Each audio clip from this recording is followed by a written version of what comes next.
E hoje o Dicas de Leitura tem o privilégio de trazer para a conversa Thelma Piacentini.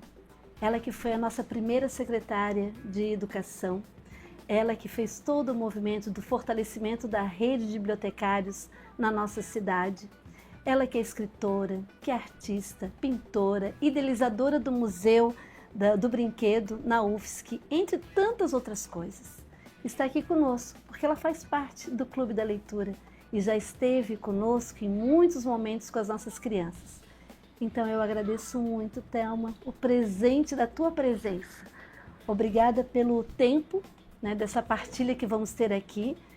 E a conversa vai ser nesse movimento de falarmos sobre literatura, sobre educação, sobre cultura na nossa cidade. Muito obrigada. Muito me honra estar aqui, porque todas essas coisas que Valesca falou foi num tempo em que a gente saiu de uma ditadura militar e a gente tinha o sonho de construir uma sociedade democrática, livre e culturalmente soberana. Então a gente tem o quê? Um caminho aberto pela frente. Então, diante disso, o prefeito na época, que era Edson Andrino, quem eu agradeço demais o convite de ser a primeira secretária, não existia secretaria de Educação, então nós criamos a secretaria, nós aprovamos a secretaria e a partir daí começamos a criar todo um movimento de um sistema de educação que não existia. Existia assim, Departamento de Educação dentro do Departamento de Saúde. Então, saúde e educação era uma coisa única e era departamento. Então, a partir do momento que você cria uma secretaria, você cria um projeto, você cria uma direção. E nessa direção a gente tinha muito claro, porque o que eu posso dizer que foi um ponto certo é que eu sempre trabalhei no coletivo. Eu tinha ideia, tá certo, mas eu nunca impus. Trazia todas as pessoas, se eram os alunos, se eram os professores, eram os professores, se era o corpo da escola, eram todos, inclusive os merendeiros. As merendeiras deram palpites maravilhosos sobre educação, que era uma época que não se sabia. A merendeira nunca se sentiu, vamos dizer, privilegiada. Uma palavrinha que talvez não seja bem utilizada, mas de ter uma possibilidade de falar sobre educação. Então a gente ia nas escolas, conversava com todos, e ela estava sentada ao lado dos alunos, representantes que foram, e dos professores. Thelma, o teu livro, que faz parte do nosso Clube da Leitura e que é tão importante porque traz a questão da temática das brincadeiras, foi lançado na primeira edição da Semana Municipal do Livro Infantil, lá na Casa da Memória, não é? Foi. Pela Franklin Cascais. Foi. Então, fala um pouquinho sobre o conteúdo desse teu livro.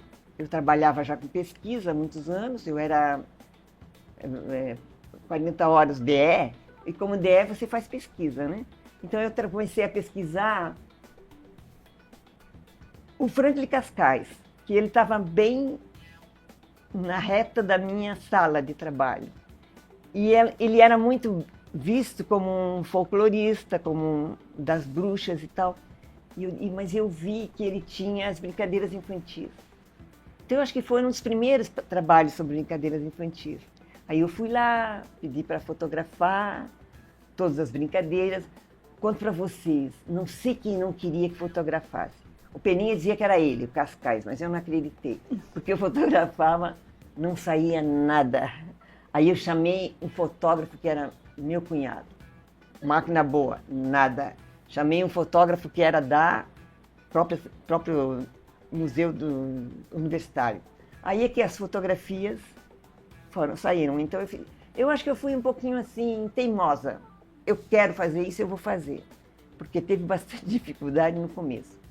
E aí eu consegui ver nas brincadeiras do Cascais a dimensão universal dessas brincadeiras, porque lá no Sul eu brinquei disso. Tinha aqui na ilha. Não dos engenhos, mas aquela coisa de descer morro abaixo, com uma folha de coqueiro, que o seu coração vai na boca, aquela coisa toda. Eu brinquei lá no Sul.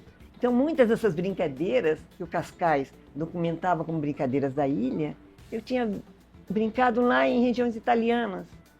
Então eu dizia, tem uma dimensão universal. E aí eu fui. Pesquisei durante muitos anos, todos os anos 80, os anos 90.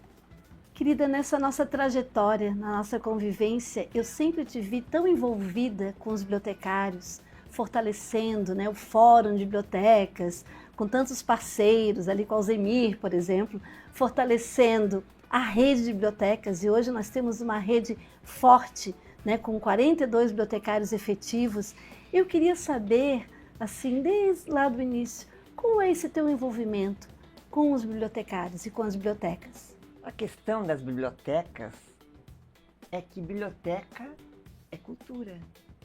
E quando nós fizemos o primeiro concurso municipal, a primeira coisa que eu pedi é que a gente abrisse vagas para concurso de bibliotecários. E o prefeito abriu essa possibilidade. Então a gente, de cara, oficializou a presença do bibliotecário na rede, que não existia. Aliás, um parênteses assim pequenininho, quando eu cheguei, os livros da biblioteca municipal estavam numa escola estadual e a Eglê Malheiros, que foi a secretária tampão do período, tinha posto num apartamento no Estreito. Então eu fui lá e era uma coisa assim, jogado o livro para tudo quanto é lado, era uma coisa incrível. Se bem que estavam cuidados, porém não era um lugar adequado. Então o que nós fizemos? Criamos uma bibliotecária, uma biblioteca municipal, lá no Estreito, que é a biblioteca que está ali no Estreito, com essa dimensão de um caráter cultural mais amplo. Querida, muito obrigada, que presente te ouvir, né? Eu tenho tanta admiração, tu és para mim uma mulher que é referência na minha vida, né, em vários aspectos, e eu agradeço muito pela tua disponibilidade em estar partilhando hoje conosco um fragmento, né, da tua existência, sabe? Narrando momentos de produção, né, como escritora, como secretária de educação, como professora da universidade, pesquisadora. Agradeço muito. E eu queria fazer um último pedido. Eu queria te pedir para encerrarmos de uma forma diferente o programa hoje, que tu deixasse um recado sobre essa importância da leitura, né, para a nossa existência, a importância dos livros na nossa vida. Quando a gente lê um livro, a gente transforma tudo. Dentro de nós, dentro do livro, dentro do mundo. Então o livro tem uma dimensão revolucionária que pouca gente hoje está pegando. Mas vamos pegar, porque não adianta ele se impõe. Aquela história assim, o livro não vai deixar de existir nunca. Mesmo que tenhamos altas tecnologias, inteligência artificial, tivemos outro cabedal de conhecimento, olha ali, estamos indo à Lua, olhando lá do lado oculto da Lua e tudo mais. Não tem importância, isso é bom, vai nos ajudar. Mas aquele ali, ó, está na sua mão, está na sua vida. Você pode abrir e ler a hora que você quiser. Quando não quiser mais, fecha, bota ali, pega outra hora. Então, te dá essa dimensão de independência, de indivíduo que sabe se comunicar consigo, com o autor e com o mundo. Porque um livro só é importante, ele é importante quando ele é escrito. Mas ele só é mesmo importante quando ele é aberto e lido. Então, quem faz o livro mais importante depois que ele é feito é você. Você que lê. Veja, você é de uma dimensão incrível. Não perca essa oportunidade. Dê à sua vida essa dimensão de ser uma pessoa importante porque você lê. Porque você sabe que ali dentro tem uma história que está articulada com a sua história, com a sua cabeça, com o seu coração. Isso aí,